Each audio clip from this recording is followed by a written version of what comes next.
Have you ever wondered why truly successful people seem to have mastered the art of controlling their emotions?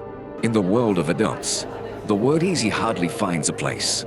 Even venting emotions seems to require waiting in line. When a child throws a tantrum, you can't join in the crying. And when your parents need you, you can't afford to shed a tear. Adults tiptoe on the edge of breakdown, constrained not just by circumstance, but also by time. This is especially true for successful individuals who have achieved in their careers. Emotional release comes with a countdown, requiring everything to be settled before emotions can be let loose. I can relate to this. Friends who know me well realize that I hardly post on social media anymore. It's no longer the outlet it once was. Even when I consider posting, I have to categorize, think hard, and select carefully. So much hassle that it's often easier not to post at all. Adam, a self-made content creator, mentioned in an article that ever since he embarked on his entrepreneurial journey, he's almost given up on displaying emotions, or better said, he's learned to restrain himself from amplifying negative emotions. No self-pity, no indulgence in useless emotions. He shared that in over 3 years, he's cried in frustration only 3 times.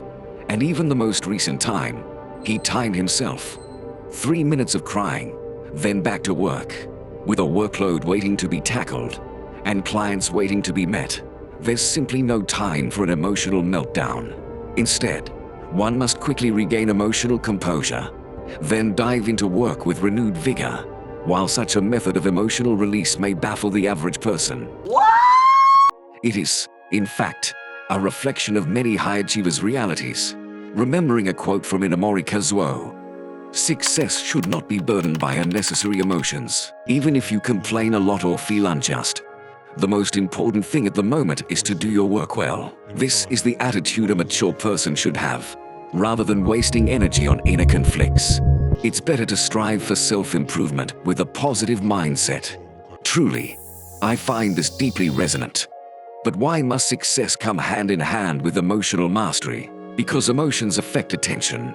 A lack of focus leads to reduced work efficiency. And Treisman, an American psychologist who specialized in cognitive psychology, explains that when not focused, individuals can only process basic features of things. On the contrary, when focused, they process more intricately, integrating them into a whole. Put simply, success in tasks can only be achieved when in a state of focus. Psychologist Csikszentmihalyi, father of flow, discusses a case in his book. In a Dutch mental hospital, there was a female patient suffering from schizophrenia. She had been hospitalized for over a decade. Her thoughts were unclear, her condition severe, and she was emotionally detached. Throughout 1 week though, doctors' records showed that there were 2 moments during which she felt great, both occurring while she was trimming her nails. The hospital staff introduced her to nail care techniques, and she embraced the learning process. Soon after, she started offering her nail trimming skills to fellow patients, and her personality underwent a complete transformation.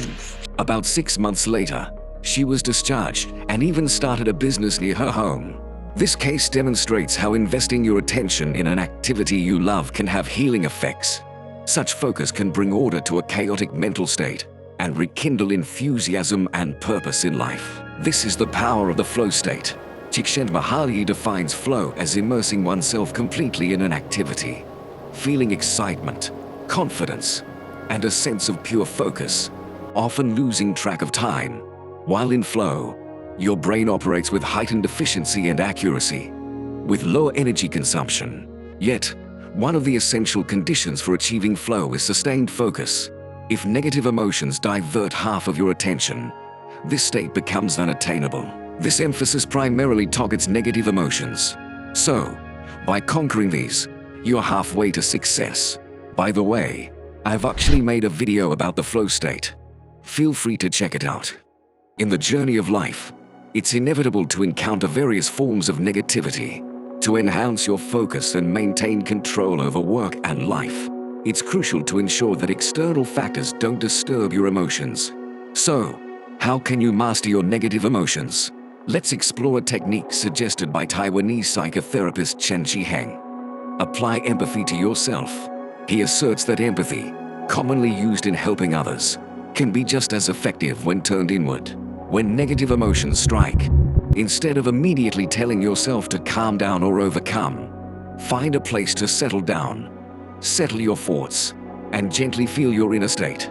Acknowledge your emotions and speak softly to yourself.